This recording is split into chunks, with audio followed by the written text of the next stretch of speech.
In tonight's Dollars and Cents.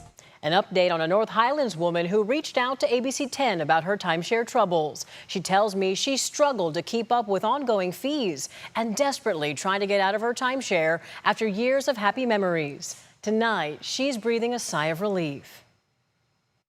I just feel very relieved and very pleased and a little surprised. 78-year-old Patricia Lynn Cordeiro, a retired nurse, says she bought a timeshare in Montana more than 2 decades ago for $15,000. But after becoming partially disabled, Cordeiro says she and her family haven't used the timeshare in years. I had 20 years of wonderful trips with my timeshare.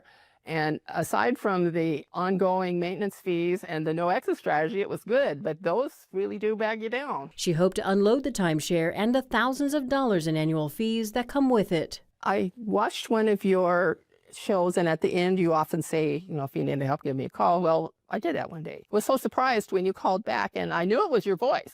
I knew I recognized that voice. Cordeiro reached out to the timeshare company, writing this letter, saying in part, quote, "I hereby relinquish ownership of this timeshare and return it to you. I do not expect any payment from you. I don't have access to the property. There has never been a mortgage on it. I will not pay any further maintenance fees." And they responded with this letter, saying in part, quote, "We are not accepting property back. As this is a deeded property ownership, you remain the responsible owner of your obligation until it is legally transferred through sales or otherwise to another lawful owner." Cordeiro says she kept hitting roadblocks until she called ABC 10. So what you did was find the information through the new companies to tell me where to go and what the process would be. That was very helpful, and I had been beating my head against a stone wall for years trying to make that happen, so I appreciate that very much. I called the timeshare staff in Montana, Meadow Lake Resorts, who connected me with Vacatia Incorporated, the timeshare's management company. Within days, a representative sent me this email, saying in part, quote,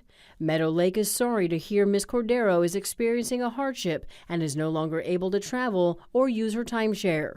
Meadow Lake has a relinquishment program for owners that are experiencing a financial hardship, medical hardship, and or other situation in which timeshare ownership may no longer suit the owner's lifestyle." They go on to say, quote, "Based on the details contained in your email, Ms. Cordeiro should be eligible for hardship relief." It is great to hear that you persevered. What kept you going? What motivated you through all of this? After you did call up to Meadow Lake, that's the resort, it was very quick. And they were like falling over themselves to take care of the problem, which is a totally different attitude than what I'd gotten before. In an email, Vacatia explained owners seeking to relinquish their timeshare need to submit to the Meadow Lake Association. Then they'll let the owners know what documents they need to submit. They say owner hardship requests are reviewed on a case-by-case basis.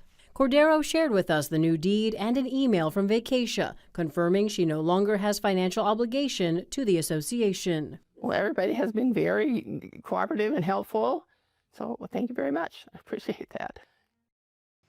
There are efforts underway to help you navigate timeshares, know your rights, and make the most of your money. I talked with the CEO of a timeshare company industry group that formed a new timeshare consumer protection center. You'll see that in next week's Dollars and Cents. Until then, you can always email me your questions at lpainter@abc10.com and watch all of our Dollars and Cents coverage on the free ABC 10 Plus TV streaming app.